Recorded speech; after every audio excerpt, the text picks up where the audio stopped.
Hello and welcome to this lesson in the Writer's Guide to Freewrite. In this class, we'll learn about the challenges of maintaining focus in the digital attention economy, understand the limitations of self-control and multitasking, and explore practical strategies to mitigate tech distractions and regain control over your attention. In the age of smartphones, social media, and endless notifications, it's becoming increasingly challenging to focus. Many of us blame ourselves for this lack of self-control, frequently feeling guilty or inadequate when we succumb to the allure of constant stimulation online.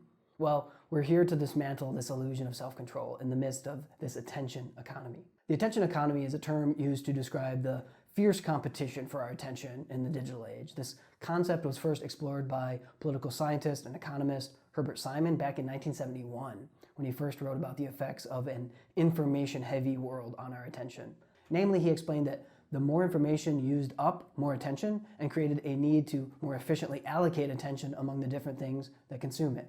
It's no secret that we live in a world even more information heavy than in 1971, with your sleep and exercise stats on your watch, all the emails you've ever sent in your pocket, and the history of the world just one Google search away. If only you had a little self-control, right?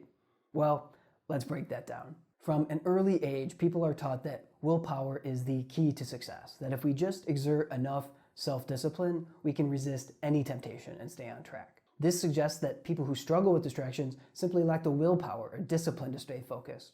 However, research in psychology tells a different story. Self-control is a finite resource, like a muscle that becomes fatigued with use. You may have heard some people call this decision fatigue. Over the course of the day, your ability to make decisions like not getting on Facebook or not replying to that email becomes depleted. Ever wonder why some days it's so difficult just to decide what to have for dinner? This phenomenon can even be exacerbated by factors like stress, fatigue, low blood sugar levels, and not to mention conditions like ADHD, depression, and OCD. In other words, our ability to resist distractions is not solely determined by our character or moral fortitude. It's more complicated than that. The algorithms that power our online world are designed specifically to entrap you. More attention from you means more profit for them. Companies design their platforms to be as engaging and as addictive as possible.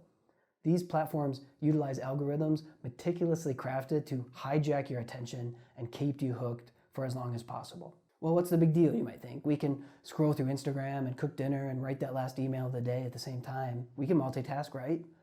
Well, spoiler alert, we can't. As Professor Earl Miller, a neuroscientist at MIT, says, your brain can only produce one or two thoughts in your conscious mind at once.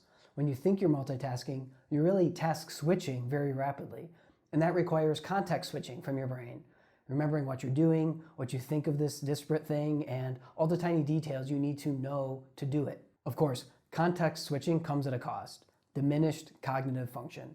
You're not giving your full attention to multiple things. You're doing more things with less attention. So while the myths of self-control and multitasking and the pervasive distractions of the attention economy are all deeply entwined, we do still have agency in how we engage with the modern world, especially the world of technology. Practical strategies, such as setting boundaries on screen time, disabling notifications, and practicing mindfulness can help mitigate the impact of pervasive tech on our lives. Choosing purposeful tech can help too. Single-purpose tools like Freewrite break the tradition of modern tech to bring an experience designed to help you do one thing that you want to do and do it well. And there's a reason the Wall Street Journal included Freewrite in a list of tech to help you beat your tech addictions.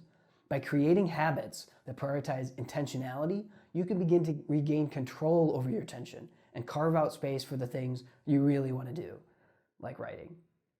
Thanks for joining us on this lesson. Write on.